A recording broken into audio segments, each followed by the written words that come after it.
दिनै 2026 मायथाइनि 10 आगस्ट दिनै सानसेनि माखासे गोनां खौरांफ्रानो जादों। सेथि रादाबाव दङ दिनैनिफ्राय रेशन कार्डनि मुलाम्फागिरिफोरा सिनि आरो दालिखौ मोननो हासिगोन।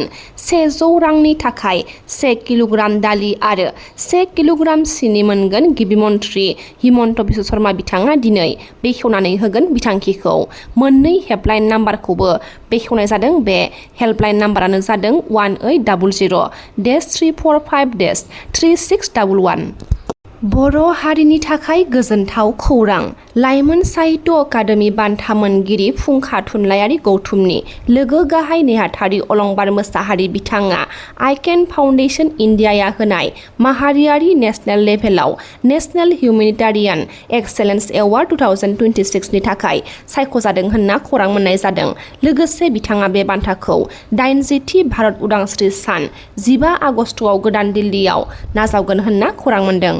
दासान्दि सोलिबाय थानाय बलबम फुजा बलबम फालिनायनि मुङाव जौ लोंनाय, लामाजों थांनाय सुबुंनाव जौ सारना होनाय आरो गोबारै मिउजिक दामखावनानै मोसालाबायनायनि अजद खायसे बलबम सिबियारिफोरनि हेंथायै बे बिथिङाव खुंथायखौ राहा लानो दाबि खालामदों गुवाहाटी जुब समाजनि आफादगिरि सुकुमार बर्मन बिथांमोना। मन्त्रि पीयूष हाजरिका बिथांनि हेंथायै नंखाय रादाब फोसावनानै पुलिसजों हमजाबाय। बड'लेण्ड टाइम्स मुंनि पर्टेल निउज चेनेलनि सानै खौरांगिरिया आमजाद आली आहमेद आरो हाबिजुल रहमानखौ पुलिसआ काजलगावनिफ्राय हमनो हादों होनना खौरां मोनदों। मन्त्रि पीयूष हाजरिका बिथाङा नंखाय रादाब फोसावनायनि हेंथायै आयेननि राहा लानायनि बाथ्राखौ समाजारि बिजोङाव फोरमायदोंमोन। मख'नो गोनांदि बड'लेण्ड टाइम्सनि फारसेनिफ्राय गोरोन्थिखौ सिमान जानानै मन्त्रि बिथांमोननिसिम निमाहा बिदोंमोनब्लाबो रैखा मोनासै। 2026 मायथाइनि कमनवेल्थ गेमआव मेडेल मोननो हानाय एथलीटफोरजों लोगो हमदों गाहाय मन्त्रि नरेन्द्र मदि बिथाङा। भारतआ गासै 13 गल्ड मेडेल, 17 सिलभार मेडेल आरो 9 ब्रन्जनि मेडेलखौ मोननो हादों। दैबानाजों खहा जानाय सुबुंफोरनो मददनि थाखाय थिकादार राजु चन्द्र बसुमतारी बिथाङा 16 लाख राङारि अनसुंथाइ होदों। राजु चन्द्र बसुमतारीया गिबि मन्थ्रि बिथांनि रिलिफ फान्डआव 16 लाख रां अनसुंथाइ होनायनि चेकखौ गिबि मन्थ्रि बिथांनि आखायाव गथायदों। गसाइगावनि तुलसि बिलाव सिनाय मोनै आइजोनि गोथै सह मोन्दों। गसाइगाव महकुमानि तुलसिबिल पुलिस थाना सिंनि भुमका गामिनि जाम्फै सेराव बस्थायाव सोनाय सासे आइजोनि गोथै सहखौ मोननाय जाथाया ओनसोलनाङैनो संखिखांनाय सोमजिहोदों। जायगानि सुबुंफोरा फोरमायनाय बायदिब्ला जाम्फैनिफ्राय गाज्रि मोनामफुंनायखौ लानानै गामिनि सुबुंफोरा सन्देह खालामनानै नायनायाव सेवहांनाय आइजोनि गोथै सहखौ नुनो मोनो। बे बिथिङाव जायगानि सुबुङा तुलसिबिल पुलिसनो फोरमायहरनायाव पुलिसआ फैनानै गोथै सहखौ लानानै थाङो। जायगानि सुबुङा फोरमायनाय बायदिब्ला आइजोखौ बुथारनानै बेबायदि गालांदों होननानै सन्देह खालामदों। बावरागुरियाव दिनै मोसौ बाजार खुलिफिननायखौ लानानै गोजोननाय फोरमायदों ओनसोलनि रायजो राजाफोरा। गोबाव बोसोर बन्द जानानै थानाय गसाइगाव महकुमानि बावरागुरि मोसौ बाजारफोरखौ दिनै खुलिफिननाय जादों। बे मोसौ बाजार खुलिफिननायखौ लानानै ओनसोलनि गोबां रायजो राजाफोरा गोजोननाय फोरमायदों। मोसौ बाजार बन्द थानायनि जाउनाव ओनसोलनि रायजो राजाफोरा मोसौ बायनाय फाननायाव गोबां जेंनायाव गोग्लैनो गोनां जादोंमोन। बे जेंनाया दिनैनिफ्राय सुफुंजाबाय होननानै फोरमायथिदों रायजो राजाफोरा। बायहाटा सारियालिनि मान्दाकाटा सिमलेबारियाव बायहाटा पुलिसआ सेबनानै गोबां बिबांनि मोसौ बेदर मोननो हादों। रङिया साब डिस्ट्रिक्टनि पुलिस बेंगिरि बिश्वजित डेका आरो बायहाटा सारियालिनि थानानि आइसिनि दैदेननायाव सेबनाय समाव गोबां बिबांनि मोसौ बेदरजों लोगोसे बुथारनो लाबोनाय 100निबो बांसिन मोसौखौ मोननो हादों। मेहबुब आली आरो मेहताब आलीनि न'आव आयेन बेरेखायै मोसौ बेदरनि फालांगि खालामनाय जायगाखौ पुलिसआ सिलिंखार खालामदों। लोगोसे गुबुन फारसेथिं दरं जिल्लानि गुबुन सासे रुहुल आमिन मुंनि मोसौ फालांगिरिया खारखोमालाङो होननानै मिथिहोदों। क'क्राझार प्रेस क्लाबाव नेशनेल बर' ख्रिस्टियान काउन्सिलआ खौरां मेल लादों, जेराव बर' खृष्टानफोरा हादोरनि सेन्सासआव बाथौजोम लिरनो हानाय नङा होननानै रोखा फोरमायथिदों। गासिबो धोरोमारिखौ बिथांमोना लिंदों, खृष्टानखौल' लिङाखै। ओमफ्राय जोङो खृष्टान, जों गुबुन धोरोमनि खोथाखौ बुंला, जोङो खृष्टान हिसाबै जोङो बुंगोन। खृष्टान हिसाबै बर' खृष्टानफ्रा जोङो बेखौ लिरनो हानाय नङा। मानो आं दहाय बुंनाय बायदि इथिकेलि कनस्टिटिउसनेलि जोङो दुसि जागोन, इसोरनि सिगाङाव जों फोलानाय जागोन। कनस्टिटिउसना जोंनो जि राइट होदों जोङो बेखौ गोजोनै प्रेक्टिस खालामनो जों मोननाय नङा। नैबे जाहोनाव जोङो बेखौहाय जोङो बेबादि लिरनो हानाय नङा। आरोबाव आङो बे प्रेस क्लाबनि जुगेदि गासैबो रायजो राजाफोरनो नेशनेल बर' खृष्टान काउन्सिलनि जानानै गोजोननाय आरो जोंनि सिबिनाय बावनायखौ खेबसेबाव आङो हरबावनाय जाबाय। बावैसो जों मिथिदों बाथौ रिलिजना भारतनि मोनसे धोरोम होननानै रिकगनिसन मोनदों आरो बे रिकगनिसन मोननायखौ लानानै गोबां मानसिफ्रा खुसिबो जादों। आरो फैगोन सेन्सासाव जाहाथे बर'फ्रा बाथौ लिरो धोरोमनि कलमाव बे आयदाखौ लानानै खावलायनायखौ खोनानाय लोगो लोगो बर' खृष्टानफोरनि गेजेराव एसे सोंलुफोर फैदों, मोनसे कनसार्न मोनसे सृष्टि जादों। नेशनेल बर' खृष्टान काउन्सिलनि जानानै आङो बाथौ सिबियारि गासैखौबो आं कंग्रेचुलेसन होनो लुबैदों।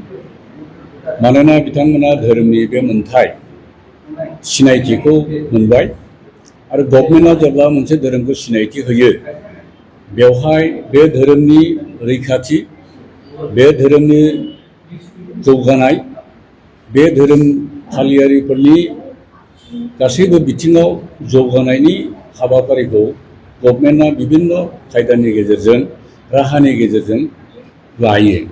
बिथांमोननि राव कालचार, बिथांमोननि थासारिखौ जिखुनु उपायै जौगाखांहोनायनि राहा लामाखौ गभर्नमेन्टआ प्रभिजन दोनो आरो बेबादिजों जाहाथे बाथौ धोरोम सिबियारि बिथांमोना जौगालांथों।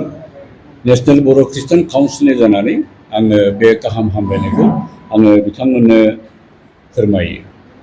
बाक्सानि सदर मुसलपुर साखाथिनि मावजि बिलो पार्कआव दिनै आमि काउरि दावखानि हान्जाया गिबि थान्दै जथुमा खुंफुंदों। जथुमायाव बाहागो लादों दोलोनि मासिगिरि राकेश ब्रह्म बिथाङा। जथुमायाव दोलोनि इयुन मावथांखिफोरखौ लानानै सावरायनाय जादों होननानै फोरमायथिदों। मुसलपुर समस्तिनि बेन्दोङाव थानाय जोंनि जि दावखा पार्टी, दा बे दावखा पार्टीयाव फुल पुर्णांग रुप बडि 322 VCM आरो 52 RGM आरो 18 जन कर कमिटि लानानै डेलिगेसन मोनसे बेयाव सोलिदों आरो बेवहाय दिनै गासिबो फैदों। मोखांजों मोखां नायलायनाय प्रग्राम, मिट टुगेदारबो होनजायो। आरो फैगौ समाव जोङो माबायदिहाय पुरा बिटिआर ओनसोलाव जोंनि दावखाखौ बिरग्लां होजोबनो हागोन, जेरैबो बिरफुंजोबगोन आरो जोंनि ओनसोलाव थानाय गुबुंले बारहावा जाफोर सोलिगासिनो दं बेखौ बोस्रांनो हागोन, बिनि लामाखौ दिनै जों बेवहाय गुवारै सावरायदों हाबाफारि। 2027 जानुवारि मासाव बे दावखा जिथु सोदोब, बे दावखाया आंनि बेक्तिगत नामसो। बेखायनो रायजोफ्रा लुगैनाय बायदि, रायजोआ आंल' हारसिं नङा, जिहेतु आं जेदिननिफ्राय दावखाया मोनसे पार्टी जानोबो हागौ होननायनिफ्रायनो दिनैहालागै क'क्राझारनिफ्राय लानानै अदालगुरिनि बै बिजौसिम बिटिआर ओनसोलनि गोबां राजनितिक लिडारफ्रा आंखौ जगाजग खालामदों, सरसा खालामदों। सोरबाया बुंदों नामखौ एसे सोलायनांगौ आरो पुराना जिफोर पार्टी गोलैसोनानै दं बिसोरबो जगाजग जादों। दा गोबावै बे 6-7 मासनि गेजेराव रायलायलायनानै सोदांनाय, बोख्लायनाय गासिबखौबो मिलायनानै 2027आव मोनसे जोंनि बे 26टा जि जनगण दङ बिटिआर ओनसोलाव, बेखौ दैदेननो थाखाय आसामनि गिबि मन्त्रि डक्टर हेमन्त बिश्व शर्मा सारखौ आगोलाव साजायनानै, बेखौ आगोलाव दोननानै बिनि जि हाबाफारि, बिनि जि मावनाय, खोथा होनानै खोथा लाखिनाय, बेखौनो जोङो गोसो बोथाबथारनानै जोंबो बिथांनि अननाय मोननाय लुगैनायजों आरो मोननायजों बे मोननैखौ लोगो लानानै जों बेवहाय गोदान राजनितिक दल जों बानायगोन। 2027 जानुवारि मास खालि जों बेखौ डिक्लेयार होगोन। भेरगाव बिटिसि बियाबनि TCLCCनि मासिगिरि बिक्रम दैमारि बिथाङा माखासे थुलुंगाखां बिबुंथि होदों। आं ओरैसो बुंदों जेनेबा आं सासे चेयारमेन नालाय आं गावखौ नेग्लेक्ट खालामना बुङाखै ना जे बुंदों जे जोंनि सन्माना राजनितिकआव थानाय व्यक्तिनि सन्माना मालाबा गोमालांनोबो हायो होनना बुंदों। नाथाय जायहा फरायनानै एडमिनिस्ट्रेटिभ सिस्टेमाव नों लेखा लिरनायजोंनो होन खन्थाइ लिरनायजोंनो होन फरायनाय IAS IPS बेफोरनि सन्माना आलादा आरो बिसोरखौ जों बावनो हाया बिथांमोनाथ' मोनसे एडमिनिस्ट्रेटिभ सिस्टेमाव थायो।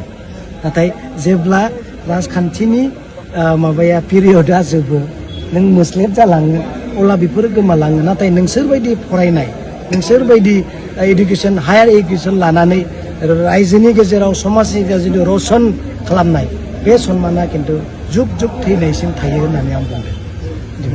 मोनसे एनकारेजमेन्ट आं होदों आरो जे नोंसोरो फराय जोंनि समाजा दानो दङ दानो गैया दाय नोंथांमोननि सन्माना लेखायाव लिरजालायनानै थागोन। नोंथांमोनखौ अफिसार लाइनाव मोनोबा एडमिनिस्ट्रेटिभ सिस्टेमाव नोंसोरखौ कलम हमनाय नुयोबा नोंसोरखौ बेदि IAS अफिसारमोन बे जे SS अफिसारमोन बे बिराद मोजां लेखा लिरगिरिमोन बे बिराद मोजां खन्थाइगिरिमोन हारियाव जाथियाव बे सोलायनाय लाबोदों बेबायदि बिमुंखौसो माने आं लानो होदों। नाथाय फारसेथिंनि माबाया बारा गोबाव थायाना नङा होमबा आं बेखौसो बुंदों। नुनो मोनदों